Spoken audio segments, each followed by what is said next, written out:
Hello everyone, my name is Svetlana Kurilova. I am VP of Education at Brookings Toastmasters Club. A few weeks ago, I posted really interesting topic in terms of what people are doing for high-performance leadership and what topics they choose and what type of projects they choose in terms of completing that project.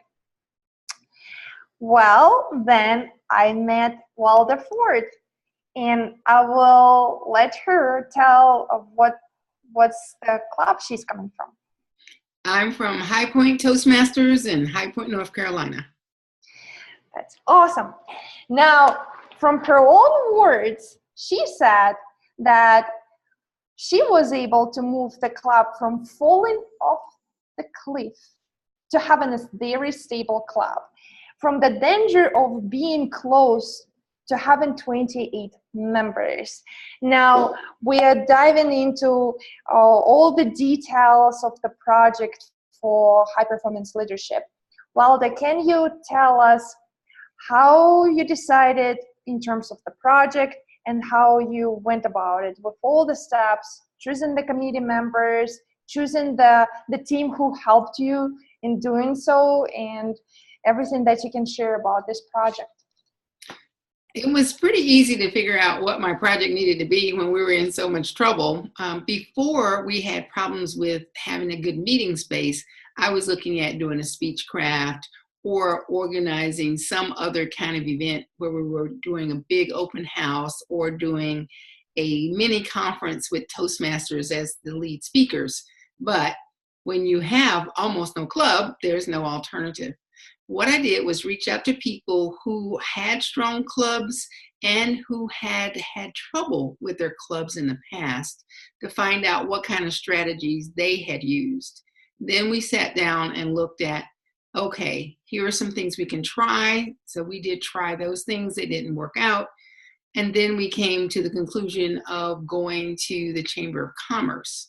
Then my team expanded with having a non-Toastmasters member on my team being the executives at the chamber, where we sat down and worked through how it might work.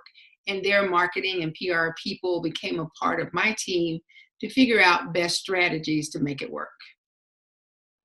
Can you be a little bit more specific how you picked the committee members for this project? Well, I am a member of an advanced club as well, Blue Moon Toastmasters in Greensboro, North Carolina. And the people who are there are past international directors, past world championship participants, and many people who are area and division directors or have been involved. Also, there are several people there who have worked with clubs, like clubs specifically for people who are blind, or people who are in business, or people who are into IT, etc. So they work with some very specific groups. And I simply asked them. I chose my committee. I did not let them come to me. I went to them to say, this is what I'm trying to do. I appreciate the fact that you have these skill sets.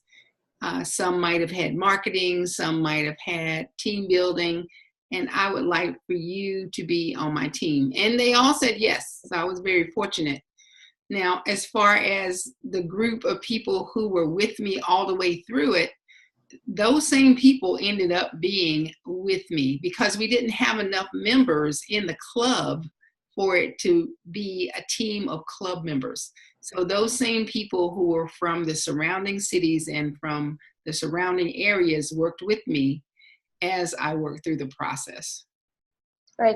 In other words, some of the members who were evaluating you became also your supporters in doing the project itself as well. Yes, exactly. So I would start out doing something like making the overtures to the different businesses. It wouldn't work. I'd come back and talk to them about why it did or did not work, or they would make suggestions about why it did or did not work. We had other clubs in the area, so we were competing with them for stability, different time of day, more and better access to parking, any number of things. And so they would work with me. And each time we would just reset. We'd look at it. We were basically having SMART goals. We looked at what is it? How can we measure it? How can we evaluate it? What is the action we'll take? And then we try it again. You had a very defined goal that you wanted to see the membership growth, right? Yes, I wanted to make sure that we didn't get to two people. Exactly. Yes. Now, it's really big goal. How do you start? Do you have brainstorm session, or do you have specific stages that you go through? Well, I was fortunate enough that I didn't really have to brainstorm. It was do or die. It was get it done, or then I would have to stop being a part of a club that I had loved so much. So the brainstorming was when we sat down to talk about, okay, this is what we want to do. How do we do it? I didn't have to go through brainstorming for the best possible idea. There was only one idea. And they were very good about saying, you know, when I was with the club and we had a problem, this is what we tried. Or you might want to consider talking to this business. I've heard that they are having problems with their sales force and they need to be better at speaking and communicating. So those are the things we brainstormed. And we tried several of them and they didn't work well for one reason or the other.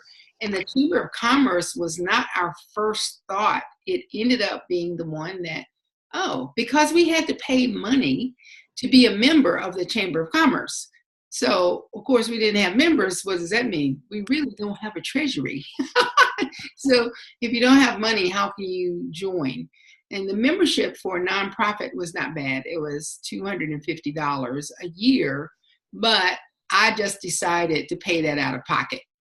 And then when we got people to join, we added on a club fee so that as we move forward, that will automatically go for the dues. So, you know, there's always something when you think, oh, this would be great. We'll just join the chamber. Oh, well, we need money. Where's that going to come from? I was fortunate enough to be able to do it, but then I was glad when we got to the point that I didn't need to do it anymore. Absolutely. Toastmasters says that high performance leadership, it's a project to build your leadership skills. And they consider that it's a huge piece of it. It's the delegation piece, right? How that process happened, because I think that's really important, that you're not doing everything on your own, but there are specific tasks assigned to specific members of the team. Right. Well, again, we only really had 2 members that were part of the team per se, not the overall committee. And so we split it up. We went to different agencies. We talked to them about joining. But then when we decided on the chamber and we got people starting to come in, we immediately involved the new members in the leadership. We immediately got people to join and to become the president and the secretary and all of the officers. Then we worked really hard on having that team be the voice to go back out to recruit people to say, wow, I'm really excited we're doing this. So the delegation was good because the new members became a part of the leadership team and they picked pieces to do.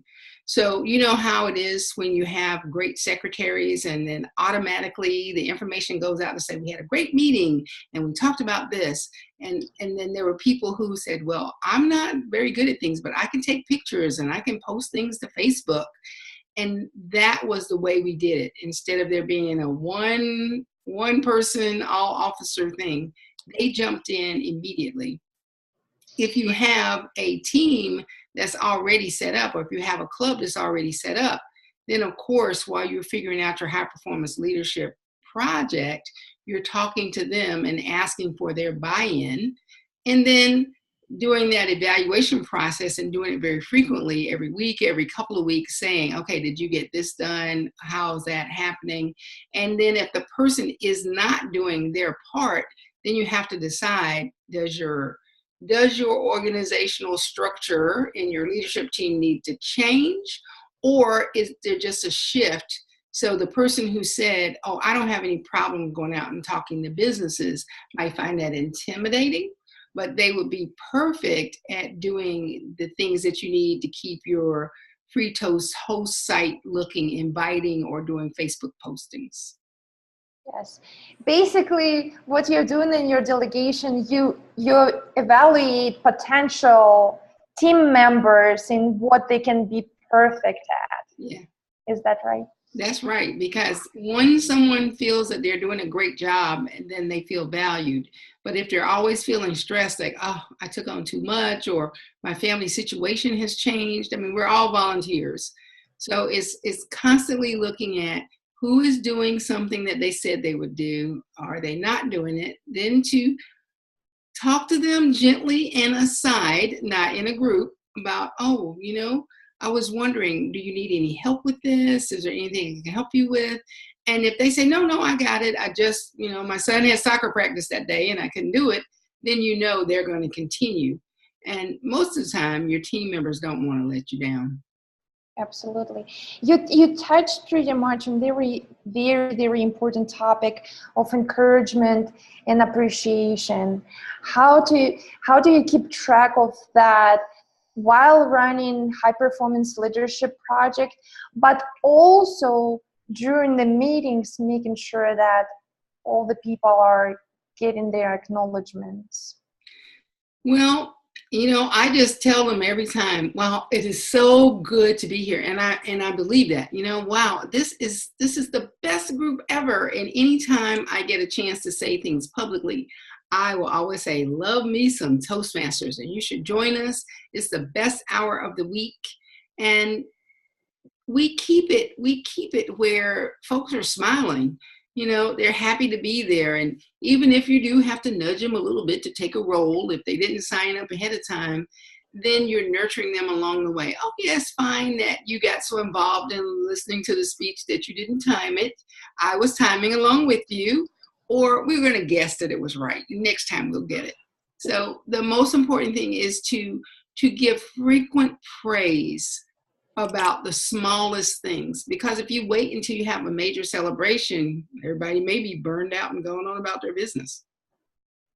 Yes, I just found out for our meeting, it was first time that we've done members interest survey. On the second page, it's basically evaluation of the club, and I saw that we could do so much better in appreciation, acknowledgement, because people want to be acknowledged. They say it doesn't matter, but it does matter, and it makes a huge difference. It does. And one of the things that happens with us, even yesterday when we had several new members or new potential members to come in, we always ask them, what is your impression of the club? And they say, wow, it's really organized. And I'm thinking, really? Is it organized? But of course we have a system. But they just see that we're always upbeat. And even if things don't work just well, we just kind of laugh it off and say we're going to get it better the next time. So now that we have a sergeant at arms who is a person who already has experience, then things are happening a little bit more smoothly. But mostly what they enjoy is the camaraderie, that when they come in, someone's welcoming them. We haven't worked out all the things with the guest books and all that, but we do send around a note every time to get their emails. And we send something, well, it was good to see you. I hope you'll come back. Our next meeting is such and such, and then they do. Keep writing. There are so many interesting, very useful tips that we definitely can apply directly into our club. Now, Valda, can you say the project is evolving and it's a long process? How do you decide that, okay, I'm done with the project? maybe I'm not done with the process, but I'm done. I just completed the project. Let's look at the results. How do you decide where's the ending? Well, my goal was to get 20 people in the club. And when I got to 20, I considered that it was completed as far as the HPL was concerned, that I could turn it in to Toastmasters for credit. But we're constantly doing the very same things. We saw that it worked. We're not changing it. More and more people are getting to know about us because we go to all of these business things and get on the radio and get on the television whenever we have the opportunity. And every time people are like, wow, Toastmasters, that sounds pretty cool. So as you said, there's a point in time when you set your criteria at the beginning. What is it that you want to do? I knew that we wanted to save the club and that we wanted to be a strong club, so that if you have 20 members, at least if you lose 20%, you're not going to be, we're going to lose it. And not only did we go from being a struggling club, we ended up with President's Distinguished. Congratulations. That's amazing. I know. Yes. Going from 2 members to President's Club, this is impressive. Yeah, we were just about ready to be buried and the dirt thrown on top of us, and now we're shining stars. Yay! That's amazing. Do you have anything to share in terms of this specific project? Anything else? No, just the most important thing is start with a group of people who you know will support you, not people who just say yes to you. People who are willing to say, I don't know. But my advice to anyone who's starting an HBL is that they should know what they want. They should know what they will be committed to doing. Because otherwise, you have to have that energy to keep it going and to know how to delegate and to know how to encourage people. I knew that I didn't want that club to go. 70 years, that would have been a tragedy. So I knew what I wanted to do. I knew the people who are not yes people, who would say, okay, here's some things we can think about, but I really don't think that's a good idea. I needed that. You need that kind of feedback from people, but you don't need people who are going to be putting you down all the time and saying, that's just stupid. It's like the sandwich evaluation in Toastmasters. You need some people who are going to say, oh, wow, I just love that. Some to say, well, here are 2 areas of improvement, and someone else to come back and say, yeah, I think that would really work. You really have to be careful about your committee, because if they are negative Nellies and Neds, then it's just not going to work for you. It takes too long to have that kind of negative energy up against you. Thank you so much for sharing. I'm pretty sure that Toastmasters community will greatly appreciate some of the tips that you shared today. It's my pleasure. Thank you.